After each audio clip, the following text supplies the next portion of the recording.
Ja, collega's, de commissie Binnenlandse Zaken besprak dit wetsontwerp in haar zitting van 5 februari. En de staatssecretaris heeft daar benadrukt dat het gaat over 2 wetsontwerpen, maar dat die één geheel vormen, maar dat die werden opgesplitst omwille van een grondwettelijke basis. De ontwerpen bevatten diverse maatregelen die uitvoering geven ook aan het regeerakkoord. Zo werden maatregelen ingevoerd die ontmoedigend moeten werken op het indienen van meervoudige aanvragen, de invoering van snelle en kwaliteitsvolle procedures door optimalisering van de procedures, het homogeniseren van termijnen, de vermindering van administratieve lasten, de aanzet tot de elektronische procesvoering bij asielaanvragen en het bestrijden van het oneigenlijk gebruik van de procedure. In de ontmoediging van de meervoudige aanvragen zal het commissariaat en niet langer de dienst Vreemdelingenzaken voortaan over de nieuwe aanvraag oordelen en dat binnen een termijn van 8 werkdagen. En de definitie van nieuw element wordt eveneens aangepast en voortaan zal de inhoud primeren en doorslaggevend zijn en niet de chronologie wanneer dit element eigenlijk wordt aangedragen. De termijnen voor verweer en replieknota's worden in principe op 8 dagen gezet.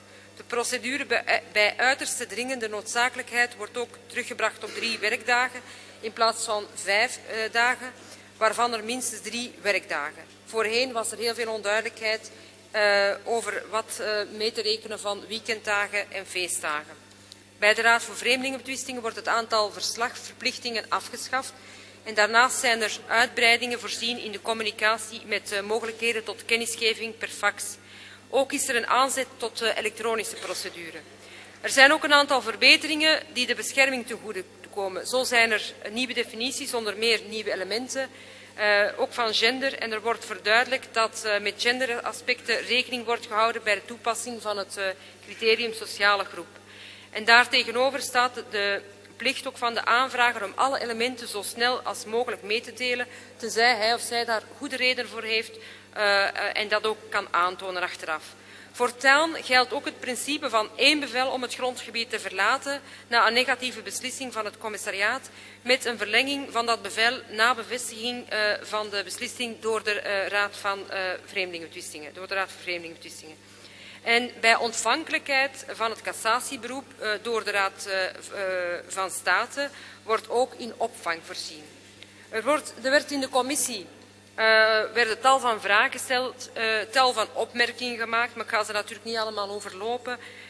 Maar enkele slechts vanuit de CDH-fractie. Mevrouw Schins heeft vragen gesteld omtrent de definitie van reële bescherming, terwijl de betreffende richtlijn stelt.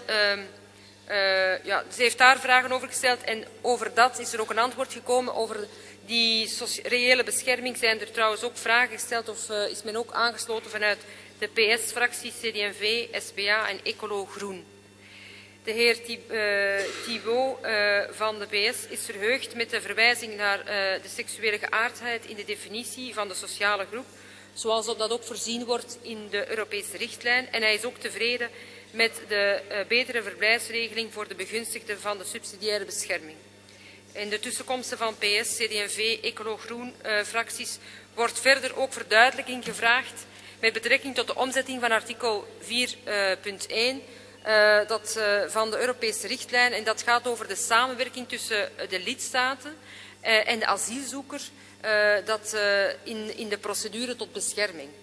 En de heer Franke van N-VA ziet in het voorliggend ontwerp zeker een aantal positieve punten, maar hij heeft ook toch een aantal bedenkingen, een aantal opmerkingen gemaakt. Zo begrijpt hij niet, of zegt hij dat de overheveling van de ontvankelijkheidsbeslissing van DVZ naar het commissariaat, hij betwijfelt of dat dit zal leiden tot een snellere afhandeling van de aanvragen. Hij zegt ook dat hij in het ontwerp de maximale omzetting van de Europese richtlijn mist. En volgens hem zouden hierdoor meer mogelijkheden tot kennelijke ongegrondheid kunnen worden ingevoerd in de Belgische asielprocedure. Hij toont zich ook voorstander van een cumulverbod om dat in te voeren voor het indienen van de verschillende procedures, meer bepaald de procedure voor asiel en regularisatie. En ook de administratieve rol voor de lokale overheden zou moeten vermeden worden. Te veel administratieve rompslomp. Ikzelf heb namens de CD&V-fractie ook gewezen op het gebrek aan informatie over het stijgende aantal meervoudige aanvragen en vroeg me af of het nuttig zou zijn om na te gaan waarom mensen geneigd zijn tot het indienen van meerdere opeenvolgende asielaanvragen. En ook heb ik vragen gesteld over het aantal positieve beslissingen die vervolgens uit die meervoudige aanvragen volgen. De staatssecretaris benadrukt dat DVZ geenszins een waardeoordeel uitspreekt over de aanvraag. Het zal enkel het nieuwe element in ontvangst nemen en onverwijld doorsturen naar het Commissariaat-Generaal voor Vluchtelingen en Staatslozen. Enkel het commissariaat zal het nieuwe element uiteindelijk inhoudelijk beoordelen en de ontvangstaak die wordt bij DVZ gelaten, omdat het gekend is als het orgaan waar dossiers moeten worden ingediend. DVZ beschikt daarvoor ook over de nodige expertise en kan de formele controle doen. Maar de bepaling van artikel 9 is in dat verband ook heel duidelijk. Verder wijst de staatssecretaris er ook op dat het onderzoek van het Commissariaat-Generaal voor de Vluchtelingen en Staatslozen alle elementen à charge en à décharge zal bevatten. Er is dus geen sprake van een gedeelde bewijslast of een omgekeerde bewijslast. De regel dat de asielinstantie tot taak heeft om de relevante elementen van het onderzoek in samenwerking met de asielzoeker te beoordelen, behoort sowieso tot de beginselen van behoorlijk bestuur, in het bijzonder ook het zorgvuldigheidsprincipe.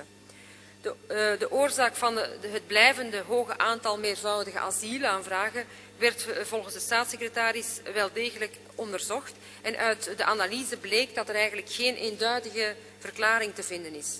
Het gaat over een geheel van allerlei elementen en zo blijkt onder meer dat de meeste meervoudige aanvragen voortkomen uit dossiers die de kortste procedures kennen, zoals dossiers uit de Balkanlanden of dossiers uit de veilige landen. De staatssecretaris stelt verder dat in 2011 het beschermingspercentage van meervoudige aanvragen voor de dienst Vreemdelingenzaken en het Commissariaat-Generaal voor Vluchtelingen en Staatslozen samen 3,7% bedroeg en in 2012 was dat zelfs amper 1,8%.